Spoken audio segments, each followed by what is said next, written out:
United Racing Designs just released a Corvette C6.R ZR1 for Assetto Corsa. But wait a minute, they also released the car for R-Factor 2 some time ago. You know what that means? It's time for a completely pointless comparison video. Let's get the disclaimers out of the way. Assetto Corsa is still in beta, the mod's still in beta, and R-Factor 2, well, I don't know where that is, but it's been out for a while. To do this test, we're going to need a track that's in both simulators, and I think I found one. It's flatter than the Great Salt Lake Desert. Of course, it's Silverstone. Make sure you look out for the Queen. Starting off with Assetto Corsa, down the start-finish line straight. There's the big, expensive build to the right that the taxpayers all paid for, and here we go. Fast sweeping right-hand corner. The car gluing to the road. It's like they super glue on the tyres. Bit of a wonky angle into the left-hander there, but gets through on 5th gear. Now fast shifting down, the car's shifting out around the back a little bit, but it goes in, knocks in nice and easy. The car has bags of grip, sack full of grip, and now we're going to go down the tight right-hand corner here. 3rd gear, car flopping around a little bit of a shake but collected. The car really springy in Assetto Corsa. Underneath the Silverstone.co.uk bridge, sponsored by Silverstone.co.uk, and we come up to the last couple of corners. Of course, this is the miniature track that only small people use. And just going to sweep through this corner on the right here. Bit of a wonky line, and if you come off the accelerator there, the back does want to sweep around, so you have to be careful with that.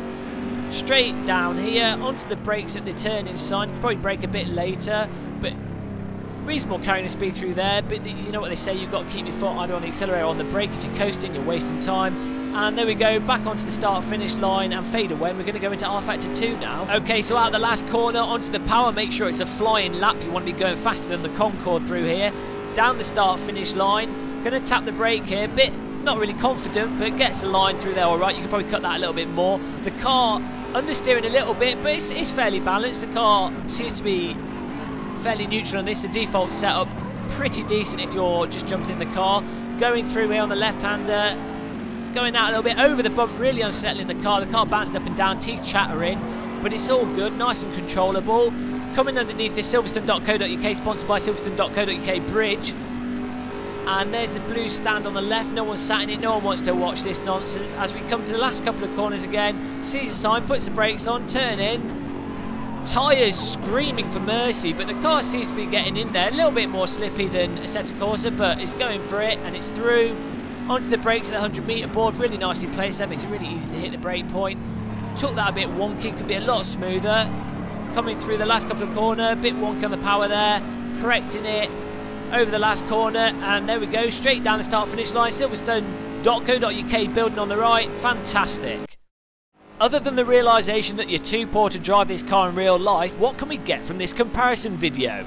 Well, the primary thing is that this car is bloody awesome in each simulator. In terms of handling, the car in R-Factor 2 seems a lot more slidey and reluctant to bite in. In Assetto Corsa, the car feels really elasticated and completely glued to the road. In Assetto Corsa, when driving the car fast, you have to be really tentative and careful, because if the back end goes, you have to be really fast to catch it. In R-Factor 2, the car seemed to appreciate a more methodical approach, with the car being very slidey, but still easy to control on the accelerator and brake. I can certainly see why some people gravitate to one sim and other people gravitate to the other, because they both feel completely different. The force feedback implementation is completely different, the feel of the car is completely different, and the driving style to get the most out of the cars is completely different. Ultimately, I think the best thing to do is install both cars and spend time with the one you happen to like the most. To end this video, I'd like to thank UnitedRacingDesigns for producing an awesome mod for both R-Factor 2 and Assetto Corsa. UnitedRacingDesigns making cars. And I would like to thank the makers of Assetto Corsa and R-Factor 2. Well done, fantastic games. Let's all drive and have fun. Goodbye.